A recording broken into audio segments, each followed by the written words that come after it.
In this video, I'm going to show you how to create a book poster to promote books, for students to promote books for the library or the classroom library using Adobe Spark Post. So on your Chromebook, in the Chinook bookmarks in the top left corner, go down to Adobe Spark. If you have not created a class account yet, go to Start Now for free. And then click on Sign Up for free. Now, your first and last name, you can put as your own, or you can make it your class name. So like it could be grade 3 Mark or something.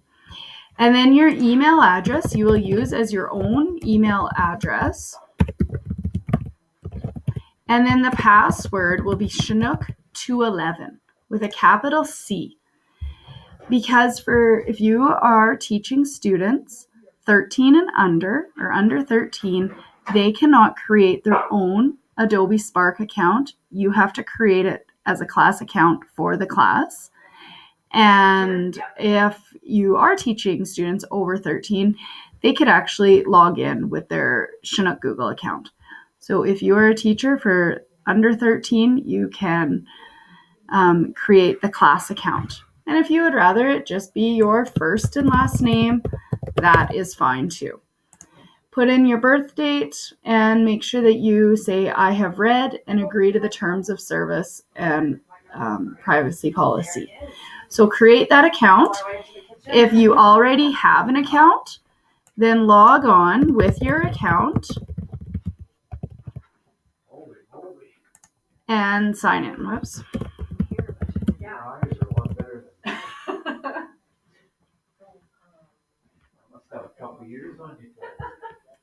Now, when you get in here, you will see all of your projects that you've created, if you've created any, and you will also have the option to create something new.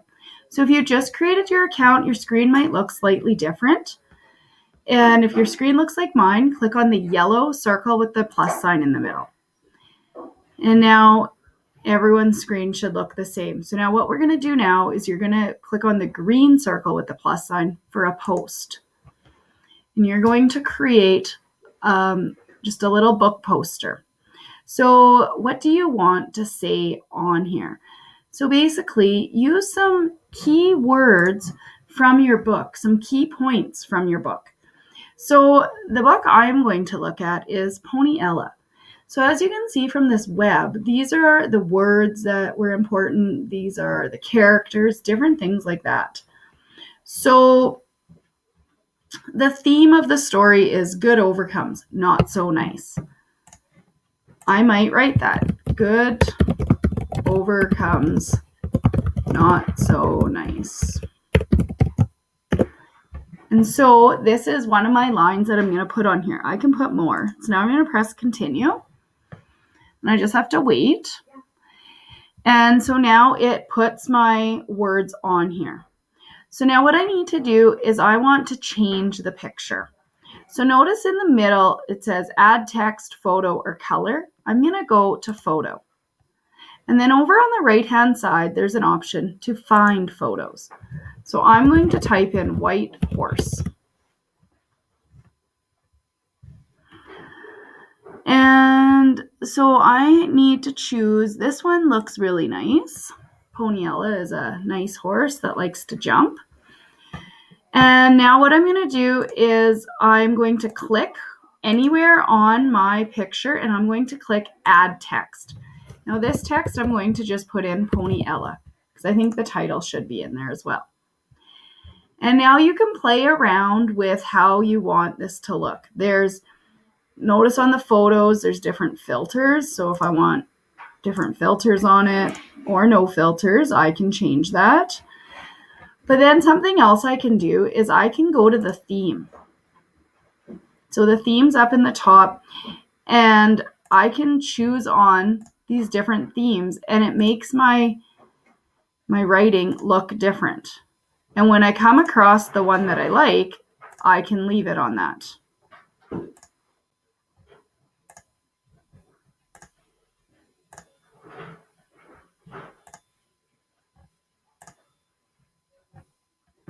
And if I want to add another text box, I could do that too. I could click in the middle and add a text box.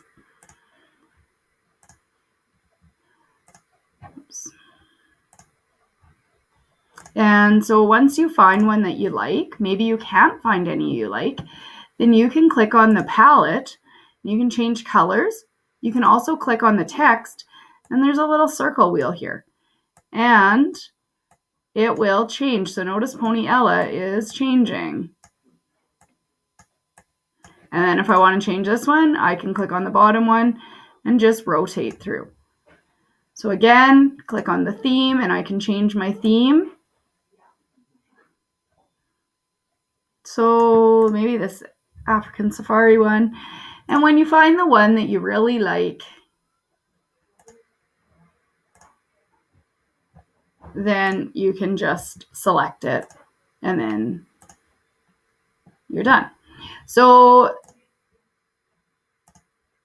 I'm just going to leave it at this one. And now I'm going to click share. Share is in the top middle. And basically what it will do is it will save your post for you.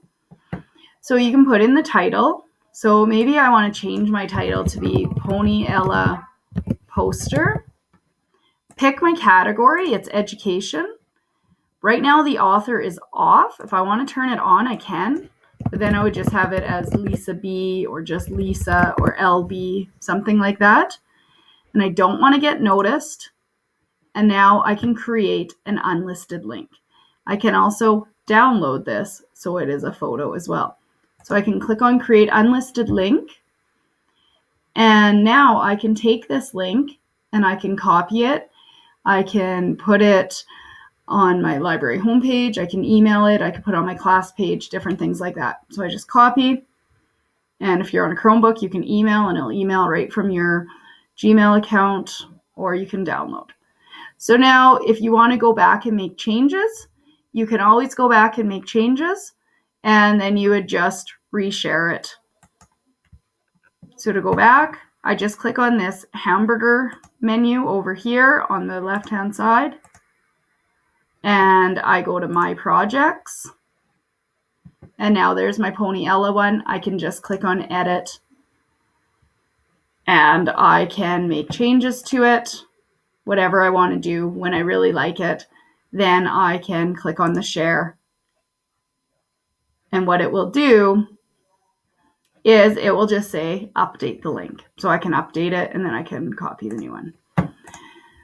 And that is how you create a post in the Adobe Spark post.